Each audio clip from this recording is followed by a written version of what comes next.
Hey guys, Zach Miner here for Rev3 Games, and I'm here with Max Wink, who joined me in playing the GW2 Beta for the first beta weekend. It just ended last night around 12 a.m., right? Yeah, very sad that it ended. I was hoping it would last forever.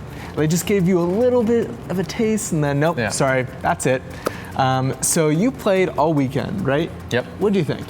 I thought it was great. I think it's it feels like a real natural progression from like a game like World of Warcraft, which came out a long time ago. It did. And this is kind of a rethinking a lot of the mechanics and kind of like how you approach like doing things like quests and leveling up and stuff like that. And so it's a really good game. It's really well made, but it's definitely not a complete revolution in the MMO world right now. Yeah, some people thought it was going to be. Yeah, it doesn't change it doesn't change a lot of the MMO kind of tropes that you're used to.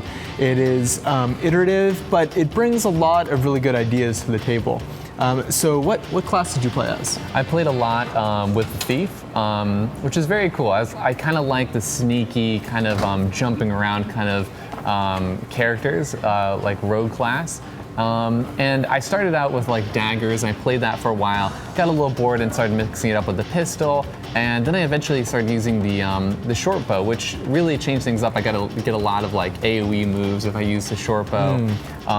And so it's really cool. You can kind of switch stuff up, and depending on the situation, if you need more AoE or more like close combat like damage, you can just switch whenever you want. Switch weapons. Switch weapons. Yeah, yes. And that changes your skills. Right. So yeah, that is one big change. Whereas in other MMOs, skills and abilities are typically tied to your class and your level, right? So when you reach level 4 and you reach level 6 or something, you go to your trainer and you get a new set of skills. That is not how it works in Guild Wars 2. In Guild Wars 2, it's all tied to your weapon, right? Right. So I played as an engineer, and I started with a pistol, and as I killed more guys with the pistol, I eventually unlocked 2 more pistol skills, and then when I had dual pistols, I unlocked 2 additional skills. And once I changed to a 2-handed rifle, I had none of those skills were available. I had to keep fighting with the rifle, and eventually got 4 additional completely different skills.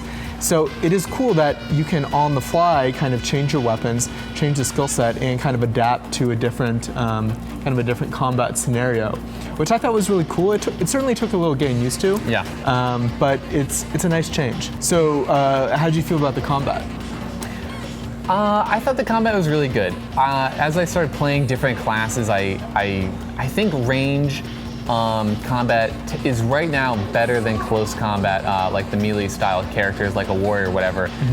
If you have a lot of people around you, the particle effects are a little out of control, and it's really hard to see the people you're supposed to be attacking, and just to move around and stuff like that. But I thought it was fun. I liked the combat. I like that it's not just I stand still and then push my 1, 2, 3, and then I'm doing my moves. I like the fact that almost everything could be cast while moving. Yeah, that was really nice. And there's dodging. I was dying so much in the beginning because I wasn't dodging. Yeah, you have an energy bar, and whenever you double tap the WASD keys, you dodge or roll in that direction. And you're invulnerable during that movement. Right. So it's really cool. So if you see someone casting an AoE spell, and you can kind of see the area that it's going to affect, you can just like roll out of there and you'll avoid the damage. So it is unlike some other MMOs where you're just kind of hitting, all right, 1, 2, 3, 4, 7, 5. Right. It's great because you could actually take on something that's maybe way too powerful for you to like kill if you're just standing still.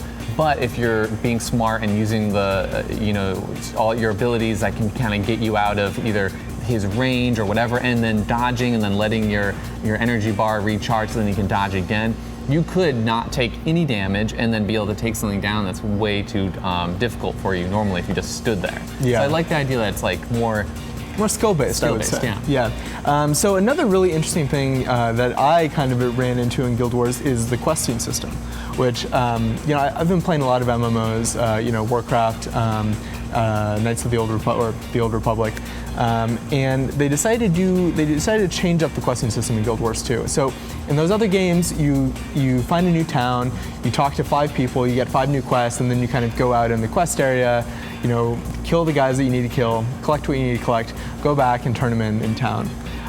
In Guild Wars 2, when you go to a new area, your map is marked with these kind of heart symbols, and when you run into those areas, a new quest will pop up, and you'll see it on your sidebar, and it will say, help out this farmer by, feeding these cows or watering these plants and stuff like that. And what's interesting is that it gives you a couple different options. You can usually kill things, you can gather things, you can interact with the environment, but there's no kill X of this, water X of this, find X of this. There's just a bar, and you can, by doing a combination of things, you eventually fill up the bar and you achieve the quest.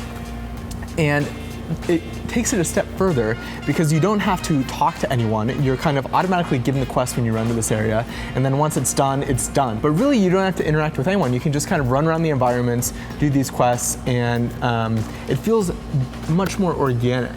And they take it even a step further because in addition to these quests, which are typically soloable in my experience, there are these events that pop up.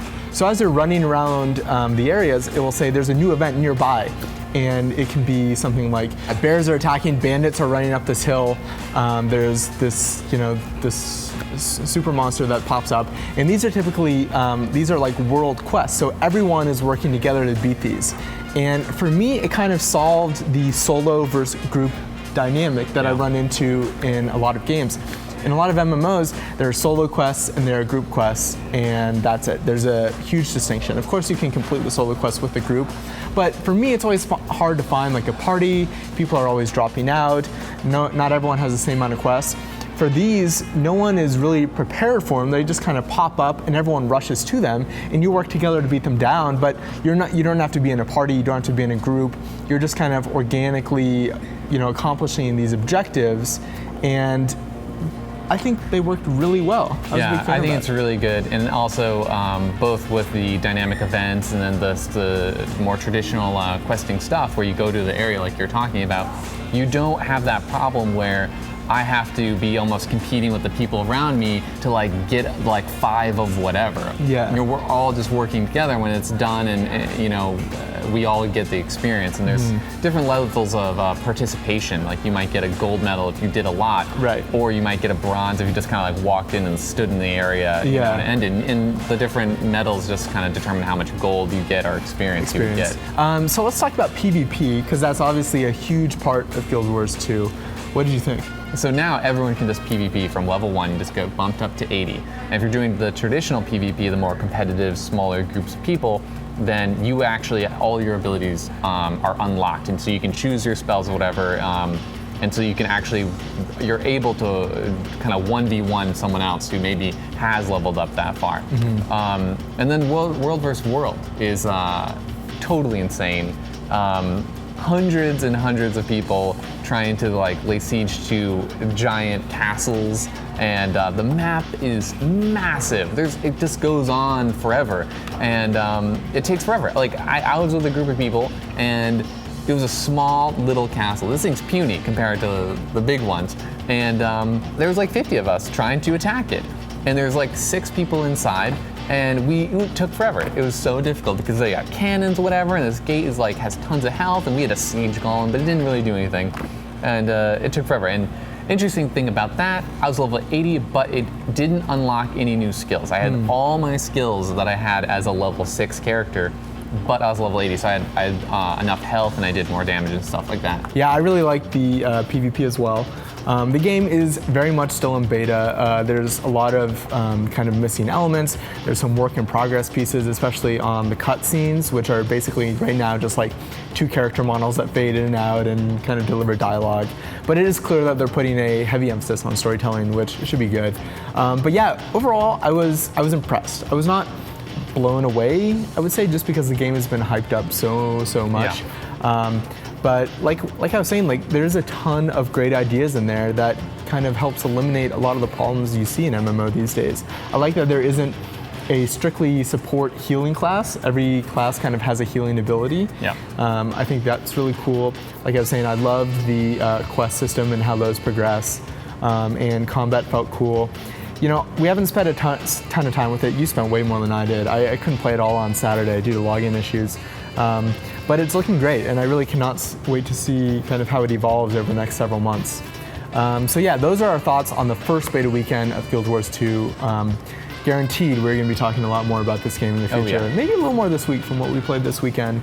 But as always, you should subscribe to this channel, Rev3 Games on YouTube. You can also follow me on Twitter. I'm at Zac Miner. I'm at Maxwell Wink. And Rev3 Games is on Twitter as well at Rev3 Games. And if you played the beta this weekend, let us know what you thought in the comments below. We'd love to see some other people's opinions. And that's about it. We'll see you guys next time.